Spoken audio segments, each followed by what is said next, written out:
Hi, welcome to another video. This is going to be a kind of overview of what I've done to start to create my, they tend to be called solar generators.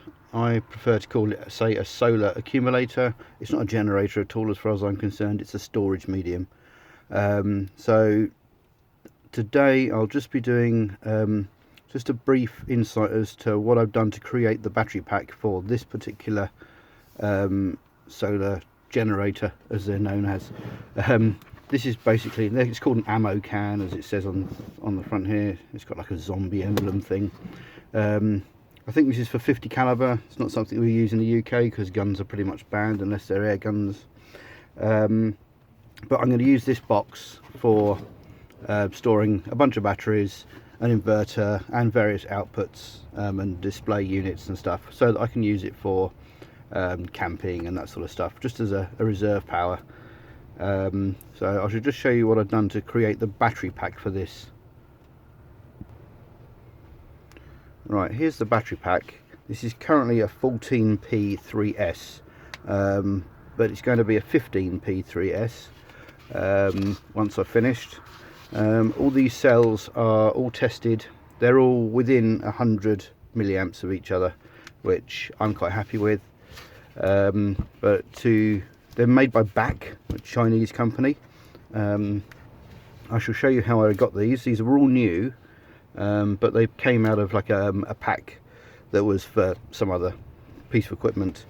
But this is the type of cells it is. I have written on a few of them the capacity. That was in pairs. They were in pairs because they were linked as pairs. So they're all around 4.3 amp hours per pair. So just over 2 and a bit amp hours each.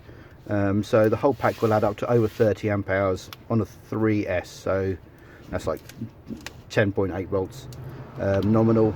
I'll be using inverters and things to increase the voltage for the 12 volt sockets.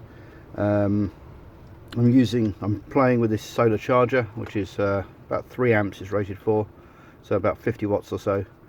I've used a 40 amp BMS, which I'm going to upgrade to 100 amp BMS, and just by testing the balance, these have been sitting for 6 months, these cells, through various weathers, and putting in the old Hobby King tester, it shows all the voltages at 3.96 per cell. So that hasn't dropped. That has really stayed very constant for the last 6 months. So I'm happy that these cells aren't self-discharging, and they're basically full capacity, which is how I tested them. I'll have to excuse any background noise. We've still got the tail end of Storm Dennis rattling around here, so any noise in the background is unfortunately that. To test my batteries, I use this. It's the Liitokala Lii-500. I think it's used by lots and lots of people. It's quite a good little unit, but it is quite cheap, which is how I ended up with it. I use my small 12 volt solar power system to power this. It uses virtually nothing out the battery. I've got 200 amp hour lead acids doing my supply, so I've got plenty of capacity here. This is how the batteries came to me. These were under £1 a cell. I think they were $1.99 for 2, which is nothing. Actually, with free shipping as well, so I just bought a big bulk of them. They are claimed to be 4,400, and they're coming in about 4,300, so a little bit under that, so I'm quite happy with that. If you look on the back battery website, these cells are well within their new capacity, so they're pretty good. But this is how I received them. I'm going to be testing these 2 packs in the Lii-500, just so that I know what capacity these are, and I'll then discharge them to a voltage which is pretty correspondent with what's in here, so that I know that I'm not going to be shoving large amounts of current into batteries that potentially don't want it. So I'll just show you what's inside these. Right, the way I've been getting into these is a bit crude really. Just use a knife just to slice the heat shrink, tear it off, like I say, the cells are all linked into pairs, and I have been testing them as a pair, but actually my battery pack, I need 3 separate now, so I will be splitting these up. There's a BMS on here which I'll just rip off because, sorry, that was out of shot. I'll just yank it off. I don't need the BMS. Just crop that short so that it can't short out. And underneath here is a bridging piece which just comes off.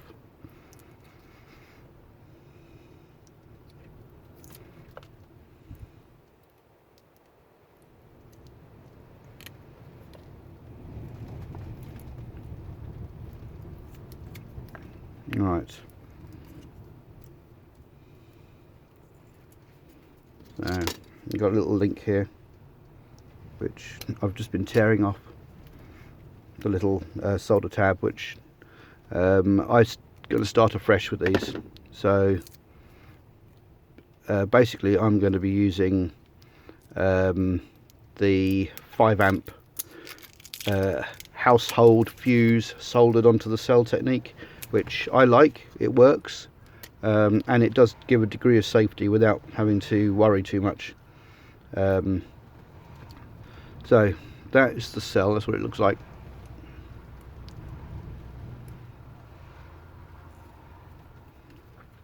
And there's some little pips on the end, but they don't seem to matter too much. There is an earth tag that goes right the way over the top so that the BMS has somewhere to go. And with these, all I would do is put them into the Lii-500. Now I let it do its standard charge and its standard discharge because I think that's okay. It does take a few hours, but you know, it doesn't charge them too hard, it doesn't discharge them too hard. And actually, if you look at the voltage on cell 2 there, it's at storage voltage 3.74. So these cells, although these probably a year old, possibly more, I've had them in storage for a while, they're holding their capacity very well. Even the BMS that's on them doesn't seem to consume very much in the way of power.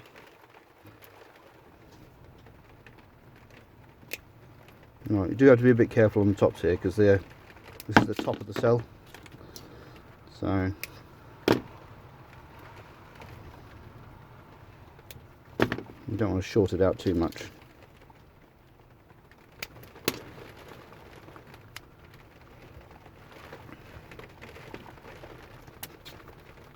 Right, that one's cleared off. Sorry, difficult to keep it in frame when you're used to not having it in frame.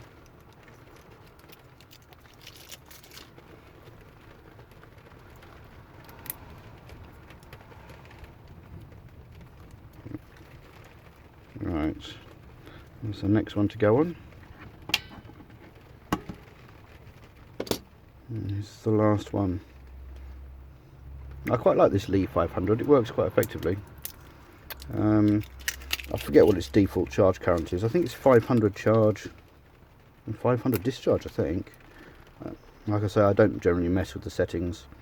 If there were more powerful cells, Samsung cells, like 3 amp hour cells, I'd probably increase the charge and discharge current. But these are only rated at a maximum of 2C anyway. So, although that's still over 4 amps.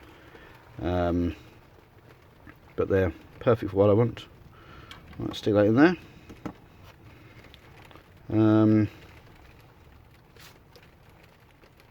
Now I just have to let it do its thing. I might just stop it and start it again from fresh.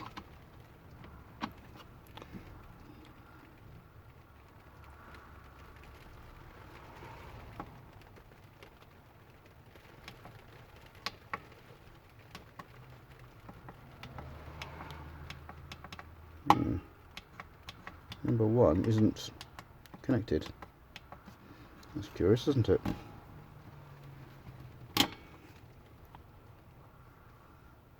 Why is it number 1 connecting?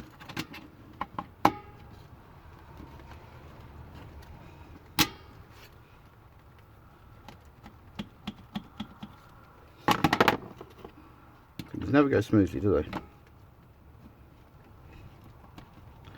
Well, it looks like, oh yeah, there's obviously a bad connection on number 1.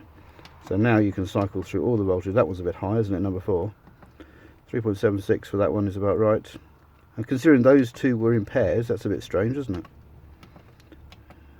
Those two were in pairs as well. I think they were in pairs anyway.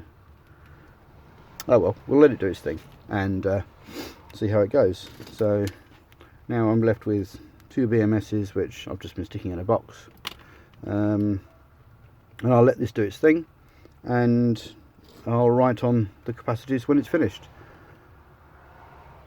So I'll update this, well, probably in a few days, once I've built this battery pack to how it should be. So if you find it interesting, give us a like, and keep watching for the next instalment. Thanks a lot.